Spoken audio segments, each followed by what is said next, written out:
Hi, we are Team Harker Heights, and this is our final presentation. These are our team members. Okay. Some of the background on Harker Heights is that it's located in Bell County, which is pretty much a halfway point between Austin and Waco. It's part of the Killeen, Temple, Fort Hood metropolitan area and is the third largest city in Bell County. There's currently 32,000 residents in Harker Heights. The median annual income was around $72,000. A major part of the community is that it's made up of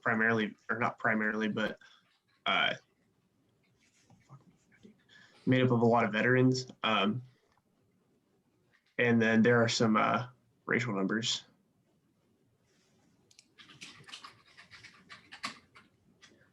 So our communications with Harker Heights, we met on February 11th with our senior planner, Courtney Perez. We discussed our proposed plan to enhance the town's currently low walkability and connectedness by implementing some painted sidewalks. We also discussed the feasibility and community approval of the project. Some of our goals for the semester were planning the implementation of a sidewalk or two as proof of concept, obtaining data from the city to help create a machine learning model that evaluates sidewalk safety for a street. And this can also be used as a tool to help the city choose sidewalks and help justify the decision to relevant departments for approval. Some of the challenges, the streetscape need to be improved. Several streets were off limits due to being maintained by TxDOT. There's a relatively small quantity of data points. There's pretty much only data available for where car crashes that are fatal. And so only some of this data involve pedestrians. Some of the useful characteristics from here cannot be quantified for streets without accidents. So a lot of the sidewalks in Harker Heights are missing and disconnected, which is something that we are looking to improve upon primarily. So here's some examples of the painted sidewalks that we are looking to implement. It's a form of tactical urbanism, which is low cost, temporary changes to the environment. It's intended to improve local neighborhoods and city gathering places. It's mainly used in areas, or going to be used in areas where sidewalks are not present to create a sense of connectivity and safety. And it's also been used in Los Angeles, New York City, and New Jersey. So some of the potential benefits is that it's quick, it's very useful, it's very aesthetically pleasing in that it adds a little color to the city. It's a much easier option than implementing permanent sidewalks. It's very cost efficient and it can get the community involved. So we have two case studies. The first one is San Marcos, Texas. The goal of the project is to increase connectivity throughout the downtown area by changing 2 blocks of one street to two-way street using temporary paint. Ultimately, the proposed code led to an overall increase in area where walkable urbanism could be implemented.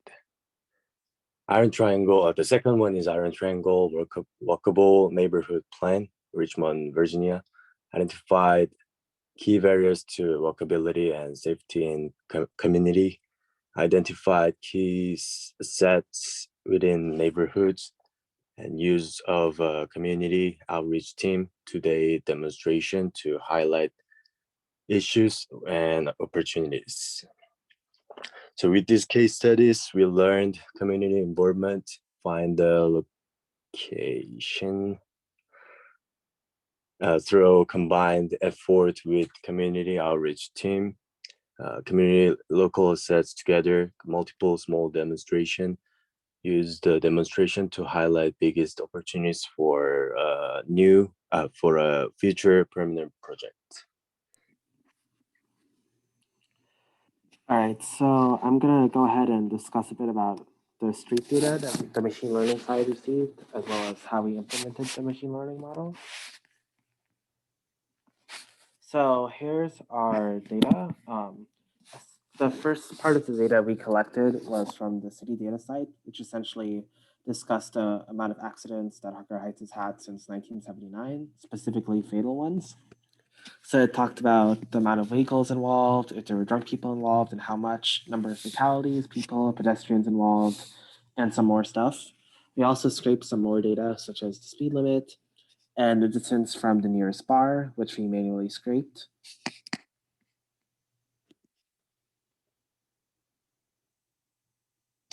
And the other data that we got was from the ArcGIS data that Courtney helped provided for us. This stuff pretty much specifies a lot of different characteristics about each road, such as the full name, the pretty much who owns the road, and the road type. And here's some more. So we also used the speed limit, and some of these addresses we used for identifying where each strip was relative to each other. And now we're going to discuss the data analysis and the machine learning model itself. So here are some visualizations we made with the data to better understand what causes accidents, so we can make a more accurate model. So the top left chart, it essentially shows how many accidents happened based on the locations. The y-axis shows some numbers with hyphens. Those represent the specific parts of the streets that we collected data from.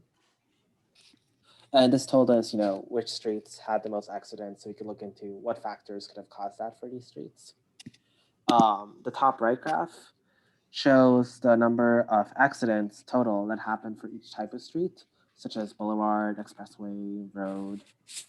So this told us how much of an effect this had. And we can clearly see that, for example, boulevard and expressway had a lot more than, say, lane. And then the bottom two charts below show essentially the number of fatalities and the people involved relative to how far the accident was from the nearest bar. And we can see in both instances that there are a lot more data points cluttered very close to the 0 of the x-axis, indicating that the closer they are to a bar, the more accidents there were there. So this tells us that the distance from the nearest bar could play a significant role in the likelihood of an accident occurring.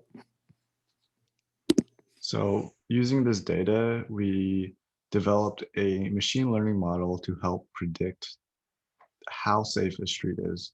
And what we used as the output was, given a list of characteristics of a street, we determined how many accidents may occur on that street, given our data set. We used 3 different types of machine learning models, a lasso regression, a linear regression, and a decision tree. And we found that the decision tree was the best model. And here is a graphical representation of that decision tree. So here you can see that given the average distance from a bar, if it's greater than 2.1, then it'll go to the right. And if it's less than that, it'll go to the left. And basically, once it reaches an endpoint in this tree, then it will be able to output how safe or unsafe a road is. So the good thing about this decision tree is that even by just looking at it, you can and having a feature list, you can kind of understand how the machine learning model works. And then based off of case studies and other research that we did, including the work that the machine learning model gave, proposed street locations, East Beeline Lane is that blue line right there. It cuts through a major residential area, and the pink circle is the HEB. It has access to parks. There's 2 schools near it, the Harker Heights Elementary School and the Eastern Hills Middle School, which are the orange squares. There's a public library, a police department, a medical center, and a church that go right along that road. From the case studies, these sort of connectivity, these assets, these community assets that need to be connected through a demonstration or through a more permanent plan down the road in the future. These are the sort of things that tactical urbanism tried to highlight. And so we saw that this was a good street to look at and bring to the community as a proposed location. Next is a street view. This is just kind of, that's the church that goes along East Beeline Lane. It's a fairly wide road. You can see it goes right through a residential area. A lot of opportunity for a temporary demonstration. Next is the finances. So based off calculations from talking to local paint stores and doing some other doing the calculations, $30 per gallon of sidewalk paint. 1 gallon of paint covers roughly about 300 to 400 square feet. It depends on the surface type. More permeable, less square footage. With a $1,000 budget, it allows us to buy around 33 gallons of paint. 33 gallons of paint then affords us about 9,900 to 13,000 square feet. So moving forward, for passing the torch, since we were unable to communicate with the community as much, and it took us a while to really kind of figure out the right approach to go about this. We are going to continue talking to Courtney from here on out, working really hard to find community groups and residents within the community that can be a part of a community outreach team that would be interested in supporting our demonstration going on in the future. Also, just kind of opening the door for the future ENDEAVR students so that we can facilitate a good relationship with them and get so have them be able to really start scheduling a future opportunity for demonstrations. And then we also want to leave a well-documented code for the machine learning model so that this future students and the city itself can utilize that and improve upon it. So that way we can bring the community, bring the city a lot of already really good information and well prepared information for them to use for finding locations to do these demonstrations. That's all.